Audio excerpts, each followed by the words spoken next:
Bueno, vamos a estar leyendo entonces en primer carta de Juan,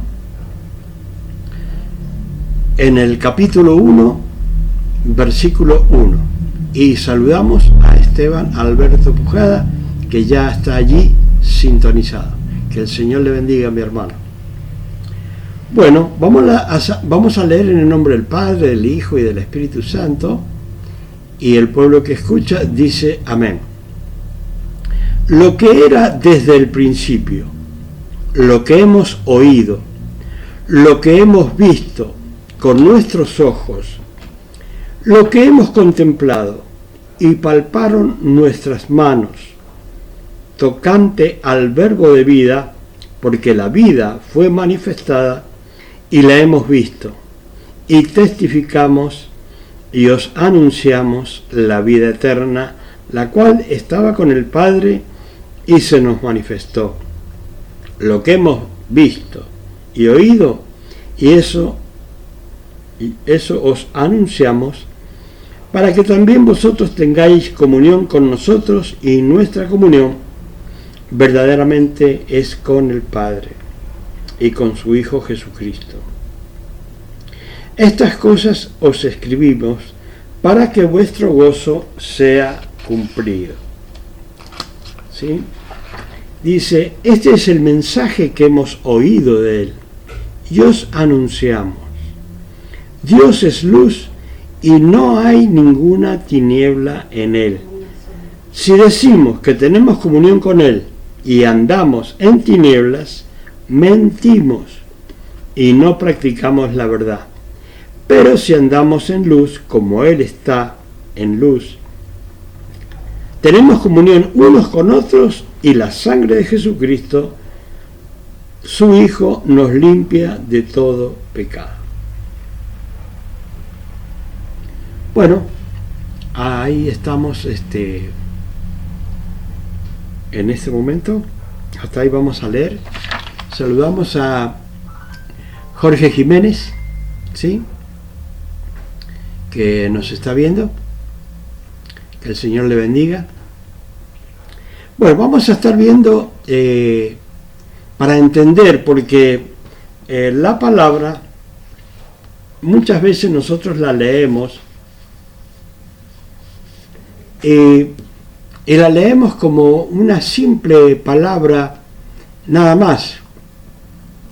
Primero que nada es palabra de Dios, y segundo, está escrita con un motivo inspirado por Dios. El que la escribió está inspirado por Dios.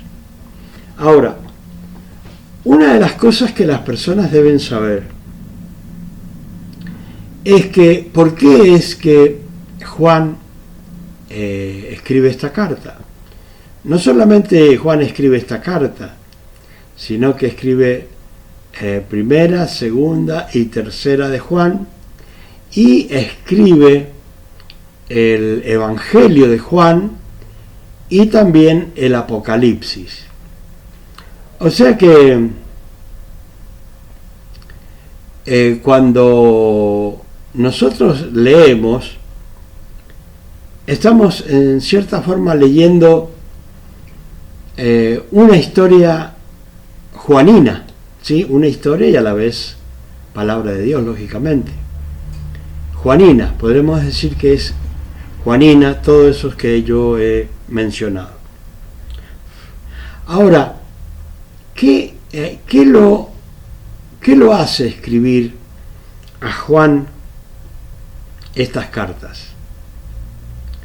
Una de las cosas que tenemos que tener en cuenta, ¿dónde estaba ubicada esta iglesia? Esta iglesia estaba ubicada cerca de Éfeso,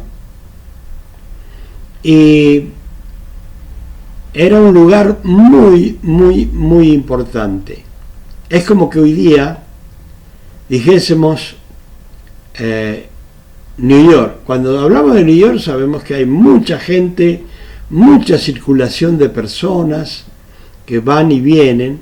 Entonces, nosotros tenemos que tener en cuenta de que era un lugar muy, muy concurrido, especial, comercial, para turismo, y está en un lugar de Asia Menor que en este momento se llama Turquía, ¿sí? Pero, ¿qué estaba sucediendo en aquellos tiempos? Está como en estos días la palabra de Dios o las iglesias de Dios.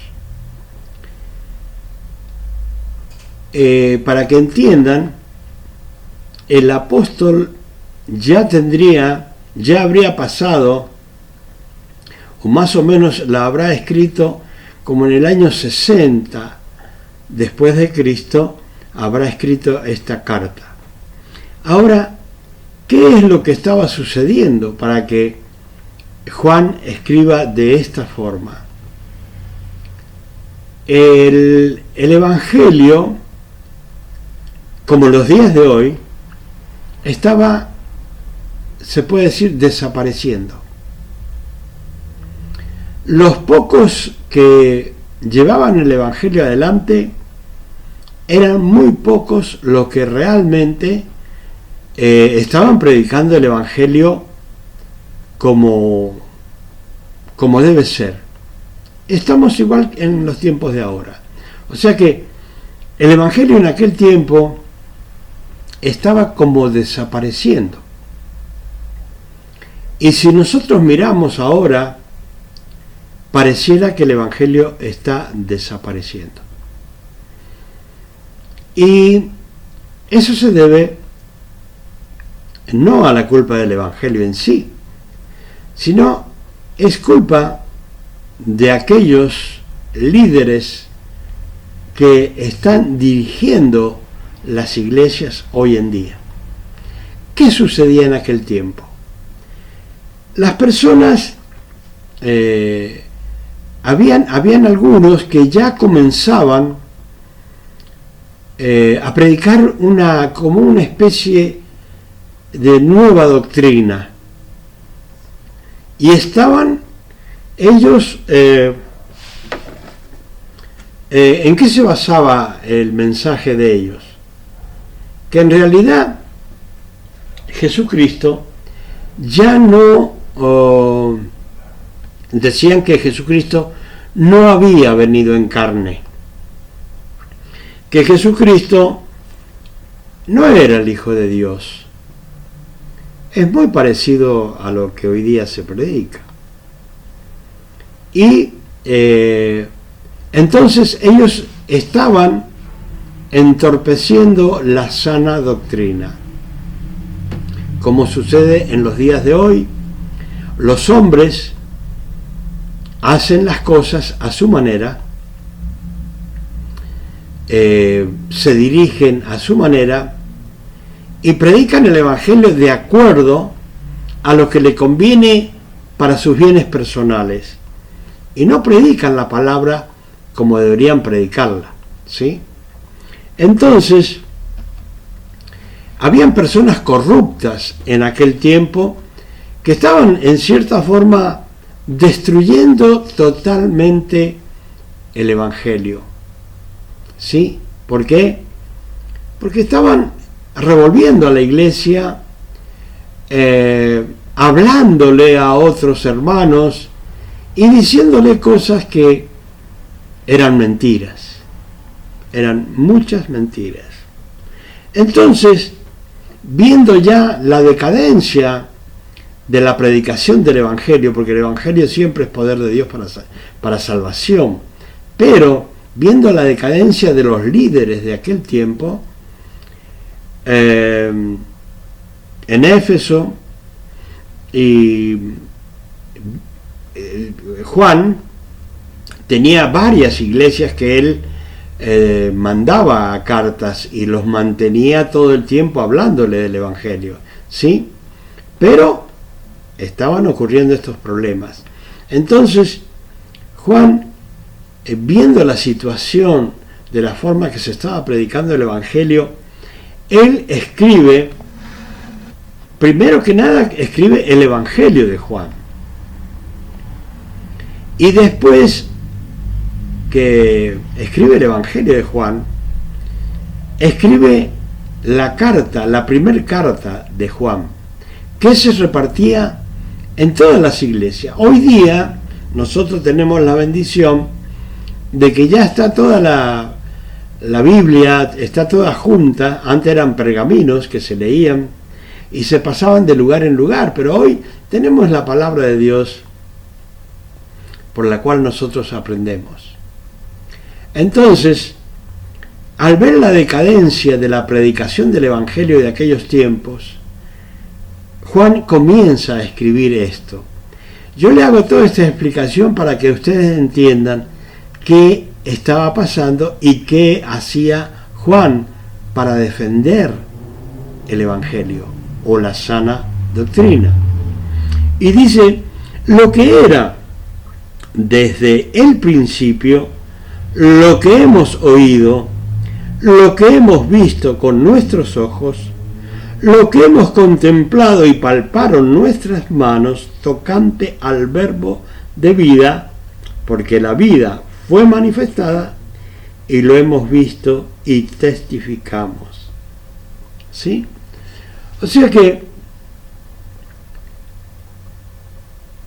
él era un testigo de lo que había vivido con el Señor. Y ustedes tengan en cuenta que este apóstol era el último apóstol porque él era el apóstol más joven cuando estaba con el Señor. Entonces, él tardó muchos años, murió más o menos a los 90 años. Y él comienza a hablarle a las personas lo que él había vivido con el Señor. Entonces dice lo que era desde el principio. Y cuando está hablando Juan cuando dice lo que era desde el principio, está hablando de nuestro Señor Jesucristo. ¿Sí? Siempre que miremos las cartas de Juan, o por lo menos el Evangelio de Juan y Génesis, van a ver que hay una similitud, porque en el principio dice estaban los cielos y la tierra, ¿sí? Y el Espíritu de Dios se movía sobre la tierra o sobre las aguas. Y si vamos al Evangelio de Juan, dice, en el principio era el verbo era con Dios y el verbo era Dios. Y acá él afirma nuevamente de que él estuvo con el Señor. ¿Ustedes se imaginan lo emocionante que habrá sido que aún con la edad que tenía Juan, ya escribiendo estos evangelios, aún así él mantenía el fervor del evangelio en su vida? Entonces dice, lo que era desde el principio. ¿De qué está hablando él? Lo que era Jesucristo en el principio, ¿sí? Antes de la creación. Está hablando lo que era Jesucristo antes de la creación. Dice, lo que hemos oído, lo que hemos visto con nuestros ojos. O sea que, para que entiendan las personas, hay una norma para poder ser apóstol. ¿Y cuál es la norma? Que tiene que haber estado con el Señor, tiene que haber vivido, ¿sí? Lo tiene que haber visto con sus ojos, ¿sí? Esa era una de las condiciones para ser un apóstol. Si ustedes miran en las iglesias, como a los hombres ya no les alcanza la categoría de pastor, ellos ahora se hacen llamar apóstoles. Y dentro de poco va a ser poco el nombre apóstol y ya van en camino a llamarse querubines. Eso es una noticia que les doy. O sea que al hombre le encantan los títulos. Lo único que no les encanta es el servicio. ¿Sí? Entonces, acá el que está dando testimonio que vio a Jesucristo es el apóstol Juan. ¿Sí? Y fíjense que él tenía una particularidad, porque a él le decían el discípulo amado, ¿sí? O sea, se dice en la palabra, ¿no? Y en realidad él se sentía contento, porque el mismo Señor le decía, le habla como el discípulo amado, ¿sí? Entonces él se sentía muy especial. Pero no es que fue alguien muy bueno, como ustedes puedan pensar, aunque era el discípulo amado. Tenía sus cosas que habían pasado bien bravas, como por ejemplo en una oportunidad el Señor, ellos iban buscándole lugar al Señor mientras iban pasando de ciudad en ciudad, iban delante del Señor buscándole lugar ya para que Él estuviera ahí. Entonces, en una oportunidad, ellos pasaron por Samaria. Y cuando pasaron por Samaria, resulta que los samaritanos no les agradó que Jesucristo no iba a parar en Samaria.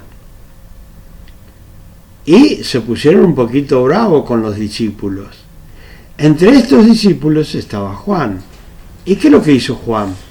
Juan dijo: Señor, mirá cómo son ellos, no te quieren recibir, que esto, que el otro. Y le dijo Juan: Señor, ¿quieres que hagamos que descienda fuego del cielo y los consuma?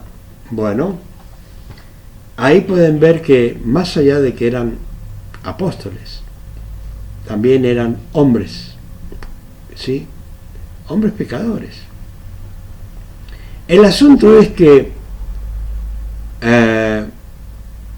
Juan, ya con sus años, su experiencia en el Señor, en la sana doctrina, él da testimonio lo que era desde el principio, o sea, desde antes de la fundación del mundo. Lo que hemos oído de su boca, él quería decir. Lo que hemos visto con nuestros ojos, él decía. Lo que hemos contemplado y palparon nuestras manos tocante al verbo de vida. O sea que él estaba asombrado de la experiencia que había tenido con el Señor, y después de tantos años continuaba ese fervor y esa experiencia en él. Y dice, bueno, la vida fue manifestada a nosotros y la hemos visto y testificamos y anunciamos la vida eterna, la cual estaba con el Padre y se nos manifestó.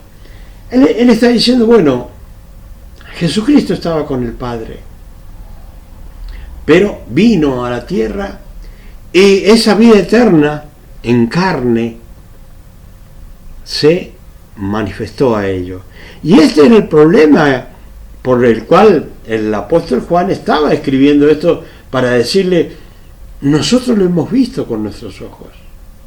Él estaba en carne, ¿sí? Lo hemos podido tocar. Ahora, fíjense ustedes, depende de las experiencias que tengamos con Dios, es como nosotros reaccionamos. Pueden pasar los años y según la experiencia que tengamos con Dios, eso es primordial. ¿Por qué? Porque yo a veces digo, qué bueno que fue Dios y que es aún hoy día, que cuántas veces uno ha tenido la oportunidad de orar por personas enfermas o endemoniados. ¿Y qué pasa? Tener la experiencia de este apóstol como de los otros apóstoles, en la cual nosotros oramos y vemos la manifestación del poder de Dios y vemos la manifestación de nuestro Señor Jesucristo, ¿sí?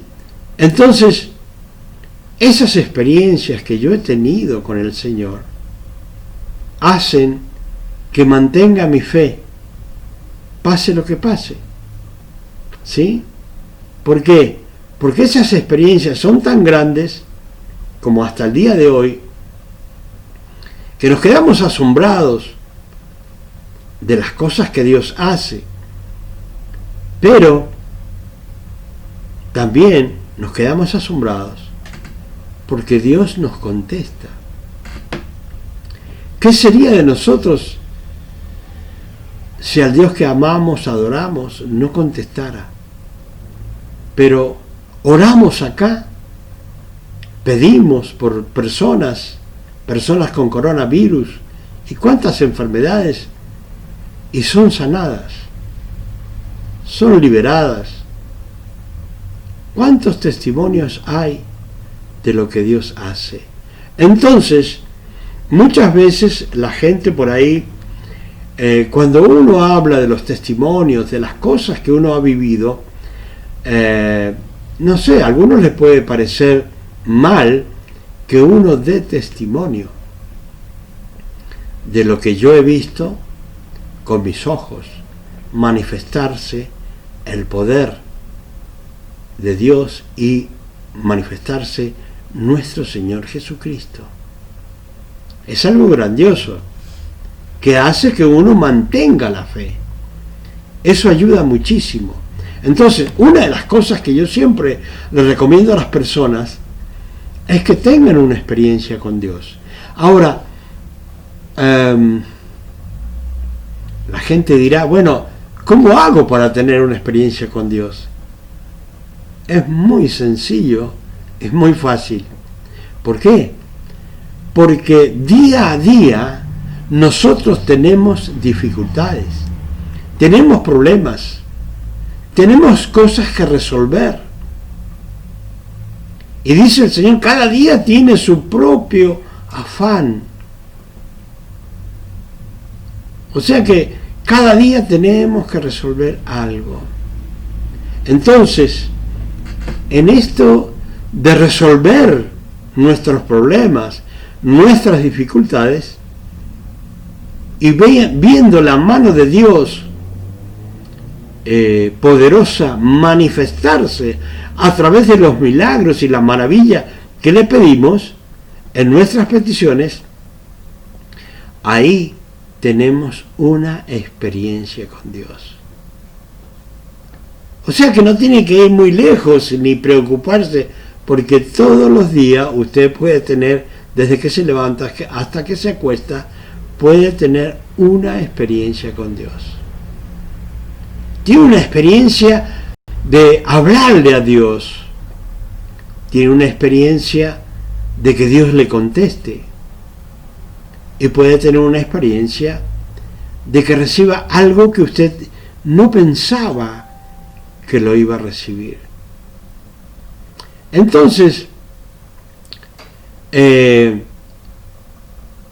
importante que tengamos fe sobre todas las cosas. Porque el que está dando testimonio acá es alguien con quien estuvo, alguien que estuvo con el Señor. Y yo doy testimonio también porque todo el tiempo estoy con el Señor.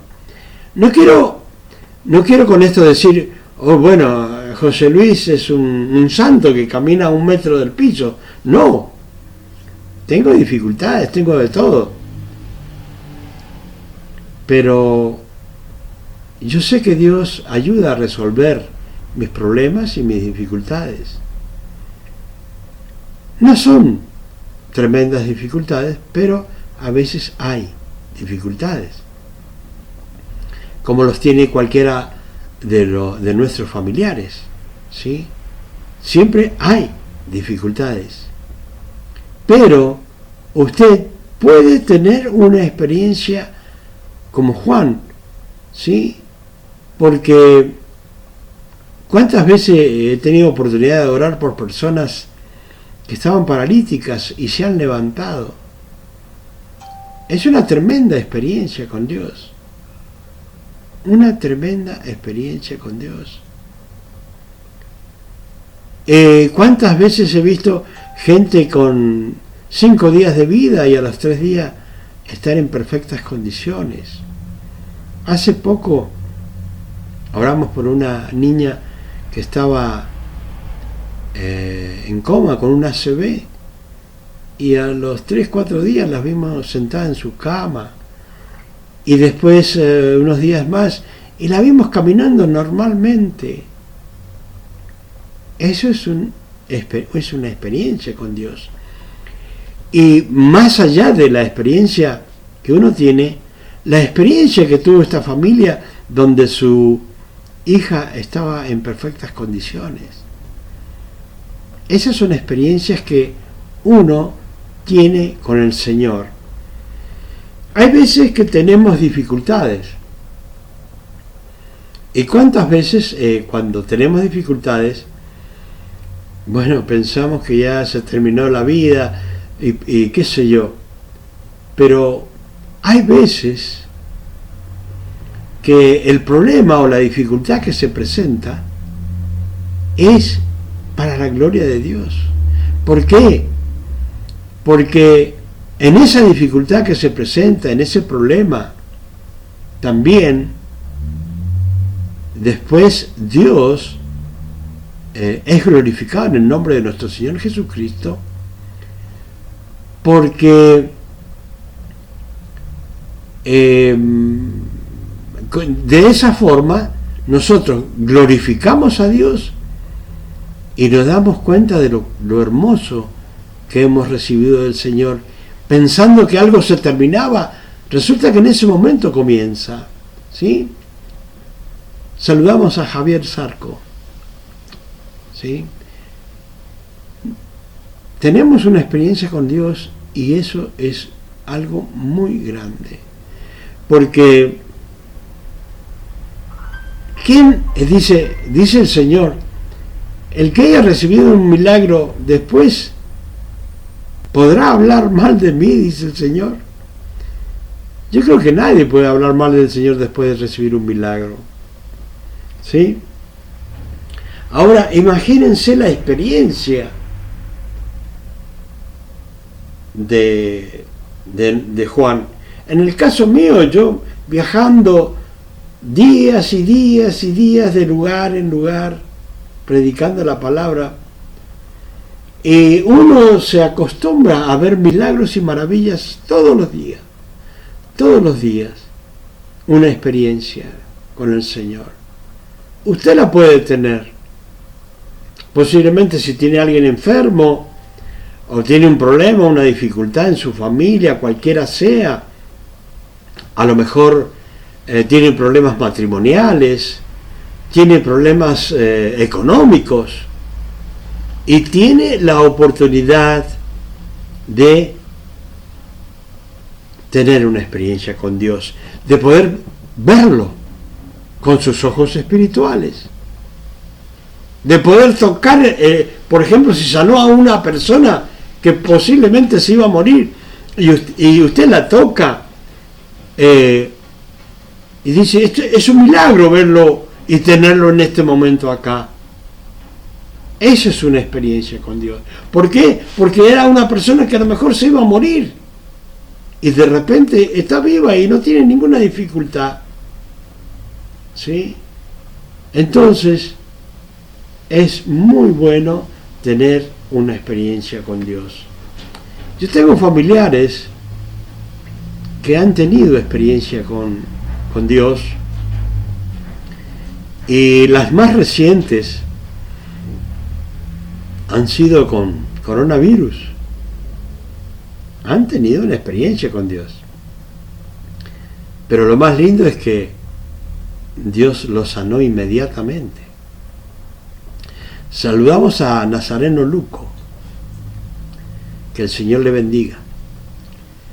Así es, tenemos oportunidades todo el tiempo. Entonces, acá no sabe cómo destruir, o sea, sí sabe, pero tiene que luchar Juan aquí para destruir esas doctrinas erróneas donde él manifiesta de que él lo vio, él lo tocó, él lo contempló. ¿Sí? Por eso él habla de esta forma. Lo que hemos visto, lo que hemos oído, lo hemos tocado a él, lo hemos podido observar, comer con él. ¿Sí? Entonces dice, bueno, la vida eterna se nos manifestó a nosotros y nosotros testificamos y anunciamos la vida eterna, porque la vida eterna estuvo con ellos y ahora la vida eterna está con nosotros. Con cada uno de nosotros está la vida eterna. Todo aquel que recibió a Jesucristo tiene la vida eterna, ¿sí? Entonces, ¿qué dice la palabra? Lo que hemos visto y oído, eso os anunciamos para que también vosotros tengáis comunión con nosotros. Y nuestra comunión verdaderamente con el Padre y con su Hijo Jesucristo. Él les está diciendo a ellos y nos está diciendo hoy día la palabra a nosotros, eso mismo que hemos visto, eso mismo que hemos oído, eso estamos anunciando para que cada uno tenga comunión conmigo, puedo decir ahora, y que tengan una comunión verdadera con el Padre y con su Hijo Jesucristo. Por eso predicamos la palabra, para que ustedes puedan tener comunión con Dios y con su Hijo Jesucristo, porque es una vida totalmente diferente. Dice, estas cosas les escribo para que vuestro gozo sea cumplido. Este es el mensaje que hemos oído de él, dice. Esto se lo está diciendo a la gente que está llevando una sana doctrina en ese lugar. Y hoy día también le decimos a los que están llevando una doctrina errónea, ¿sí? Él lo estaba diciendo a las personas que llevaban una doctrina errónea. Y nosotros hacemos lo mismo también. Fíjese que en otras cartas vamos a ver donde el apóstol Juan le dice, mire, cuando vengan esas personas con doctrina errónea, cierren las puertas, no los dejen entrar. Ese es el consejo que le daba Juan. Dice, si decimos que tenemos comunión con él y andamos en tinieblas, mentimos. ¿Qué quiere decir acá? Bueno, si andamos en pecado, en la droga, en el alcohol, en la fornicación, en el adulterio, en la prostitución. Si la gente dice que anda con Jesucristo, pero en realidad anda haciendo las cosas del diablo, dice, mentimos y no practicamos la verdad. Pero si andamos en luz, como Él está en luz, tenemos comunión unos con otros y la sangre de Jesucristo, su Hijo, nos limpia de todo pecado. O sea que no podemos decir que que andamos bien con el Señor en una comunión plena si no estamos cumpliendo con los mandamientos. Así que, hermanos y hermanas, amigos y amigas, si usted dice que anda en luz, él realmente debe cumplir los mandamientos y debe guiarse por el Señor. Y de esa forma, usted va a poder tener comunión con los hermanos de su iglesia y va a poder tener comunión, lógicamente, con Dios y con su Hijo Jesucristo. Y va a tener el Espíritu Santo en su vida. ¿Sí? Y dice, bueno, más allá de todos los pecados que tiene cada cristiano, dice, la sangre de Jesucristo, su Hijo, nos limpia de todo pecado. O sea que la sangre del Hijo de Dios llamado nuestro Señor Jesucristo, esa sangre nos limpia de todo pecado. Así que, hermanos y hermanas, si dicen que andan en luz, debe andar, dice la palabra, como Él anduvo, como Él anda. ¿Sí? Así debe dirigirse. O sea que no permita que el pecado entre a su vida. ¿Sabe por qué el enemigo le hace pecar?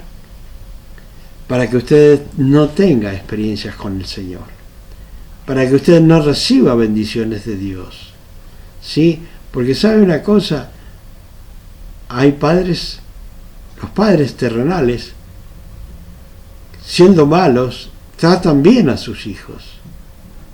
Cuanto más Dios, que dio a su propio Hijo para que muriera por nosotros. Que el Señor les bendiga, mis hermanos, y tengan una experiencia con Dios. Vamos a estar orando para que aquellas personas que no han recibido a Jesucristo y aquellos que se quieran reconciliar con el Señor, vamos a hacer una oración, ¿sí? Repita conmigo, cierre sus ojos, ponga su mano derecha en su corazón y dígalo en voz alta. Padre bendito, Padre amado, renuncio a mi pasado, renuncio a todo pacto que puedan haber hecho desde mis bisabuelos en adelante, rechazo todo espíritu del enemigo y recibo a Jesucristo como mi único y suficiente Salvador. Padre bendito, Padre amado, anota mi nombre en el libro de la vida y envía tu Santo Espíritu a mi vida en el nombre de Jesús. Amén y amén. Gloria a Dios.